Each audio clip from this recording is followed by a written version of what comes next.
जब परमात्मा ने ज्ञान देना प्रारंभ किया तो कठोपनिषद में एक सुंदर कथा आती है। एक बार उद्दालक ऋषि जी दान में बूढ़ी गाय दान कर रहे थे। तभी उनके पुत्र नचिकेता जी ने कहा, पिताजी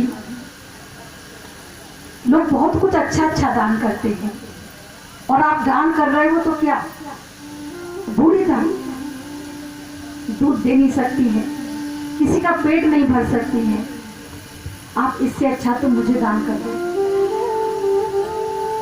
पिताजी ने बार बार उसको समझाया, साइड हट जा, मैं दान करने दे, लेकिन बार बार बीच में आकर के पिताजी को रोक रहा, इससे अच्छा मुझे दान कर दो।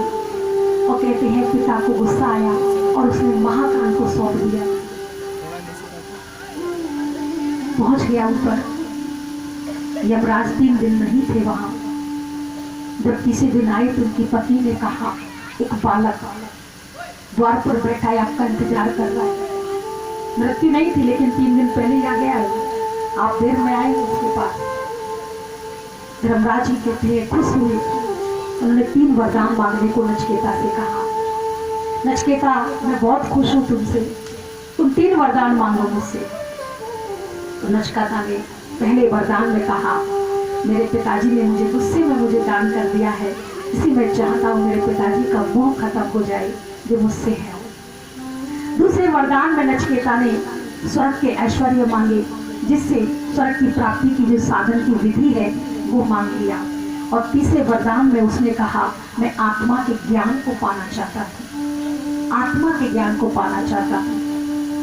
कहते हैं धर्मराज जी ने उसे बार बार समझाया, नचिकेता तुम इस पचड़े में मत पड़ो, तुम माया देखो, दिव्यंगनाएं देखो, हाथी देखो, दिव्य दिव्य घोड़े देखो जो मैंने माया से प्रकट कर दिए हैं, पर तुम इस ज्ञान के बारे में बात मत करो।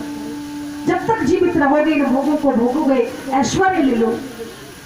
लेकिन नचिकेता ने कहा, नहीं, मुझे सिर्फ आत्मा का ज्ञान चाहिए। लेकिन ये राज जो थे बार बार उसे समझाने लगे। नचिकेता को भी मन में आया, क्या बात है, 2 वरदान तो तुरंत दे दिए, तीसरे वरदान में इतनी आनाकानी क्यों हो रही है। नचिकेता भी अटका रहा, मुझे वही चाहिए, इन भोगों से मैं सुख हो जाऊं, खुशी हो जाऊं, मुझे नहीं चाहिए। लेकिन अपनी मांग पर अडिग रहा। तो कहते हैं यमराज ने खुश होकर कहा, हे नचिकेता मैंने तुम्हारी परीक्षा ली, मैंने तुम्हें प्रलोभन दिए, अगर तुम फंस जाते तो मैं समझ जाता कि तुम आत्म तत्व के जिज्ञासु नहीं हो। तुम्हारे हृदय रूपी वैराग्य की भूमि पर ज्ञान का बीज अब जरूर अंकुरित होगा। इस प्रकार से कहते हैं, जैसे नचिकेता ने आत्मा के ज्ञान के लिए अडिग रहा, निश्चय रखा, शपथ मजबूत रखा, तभी कहीं जाकर के उसे सच्चे ज्ञान की प्राप्ति हुई। ऐसे आप उदीमोर ग्राम विकासी सारे भाई बहने जो यहाँ बैठे हैं, ये सचमुच में परमात्मा के ज्ञान को प्राप्त करने के लिए, आत्मा के ज्ञान के प्राप्त करने के लिए सचमुच में अच्छे जिज्ञासा वाले हैं, इसलिए बैठे हैं। अपने लिए ताली बजाओ।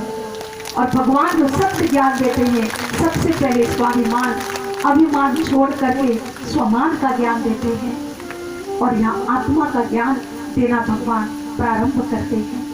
इसलिए बहुत सुंदर बात आती है कि आत्मा के ज्ञान को लोगों ने समझा है, सुना है, जाना है, सब कुछ किया है, लेकिन फिर भी उस परम सत्ता से बड़ी कोई सत्ता नहीं है। उसके सामने नतमस्तक हो गया है, झुक गया है मनुष्य। तो परम सत्ता शिव रतन धन पाया, हो गया नहीं? और आइए भी करा दीजिए।